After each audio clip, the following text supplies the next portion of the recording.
کوم مریض به روژه نیسي او کم مریض به روژه نه نیسي او کوم مریض به فدیه ورکوي کوم به فدیه نه ورکوي کوم مریض به قضا کوي کوم مریض به قضا نه کوي. نو یاد وساتئ چې فمن کان منکم مریضا او علی سفر فعدة من ایام اخر د قرآن مجید حکم دی، خو حکم په غور سره اوریدل پکار دی، ځان به پوهه کول پکار دی چې قرآن حکم کړی د مریض دپاره د روژې د پرېښودو، خو د روژې د پرېښودو نه دی بلکې روژې د مؤخر کولو دی.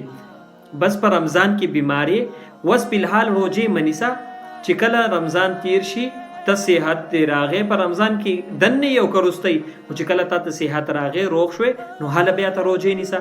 د قرآن حکم ګورې دقه دی، د قرآن حکم دا هیڅ کله نه دی چې ته روژې پرېږده او بیا وروسته فدیه وکړه. په قرآن باندې ځان پوهه کول پکار دی. د مسافر دپاره هم د قشانتي د روژې د مؤخر کولو دی، خو که چېرته مسافر ته یا مریض ته اسانه وي او روژې نیولی شي بقایا عباداتو باندې بقایا معمولاتو باندې هیڅ اثر نه پرېوځي نو پکار ده چې مریض مسافر روژه ونیسي.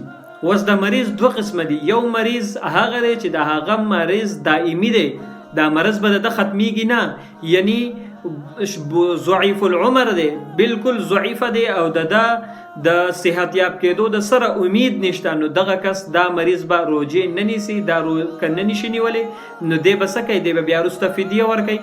او کم مریض چې د هغه مرض عارضي دی، دا امید دی چې دی به ښه شي، نو هغه مریض چې دی هغه به قضا راوړي، هغه ته په فدیه ورکول او کفاره ورکول چې دی هغه نه دی، هغه به بلکې څه کوي؟ هغه به قضا راوړي، هغه به انتظار کوي.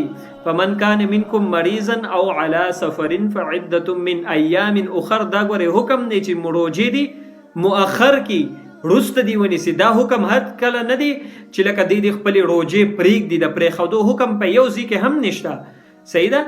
نو کم مریض چې هغه دا امید یي چې دی به روغ شي او دی به بیا وروسته روژې نیسي نو هغه به انتظار کوي.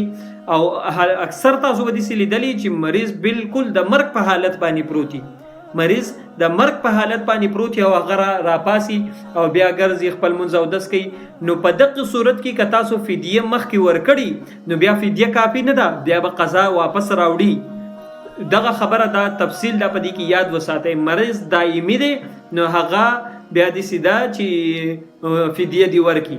فدیه څه ده؟ یو مسکین ته 2 ټیمه خوراک ورکول یا یو سرسایه ورکول، دغه فدیه ده. نو دویمه خبره چې کم مرض عارضي دی هغه که فدیه تاسو ورکړه او دا مریض را فاسدو بیا به خپله قضا راوړي، دغه فدیه کافي نه ده. دا تفصیل دی، دا پکې یاد وساتئ. د قرآن په حکم باندې بالکل ځان پوهه کول پکار دی.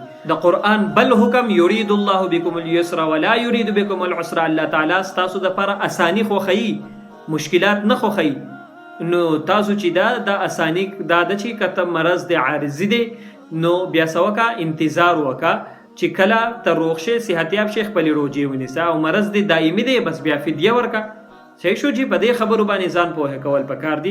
جزاک الله خیر.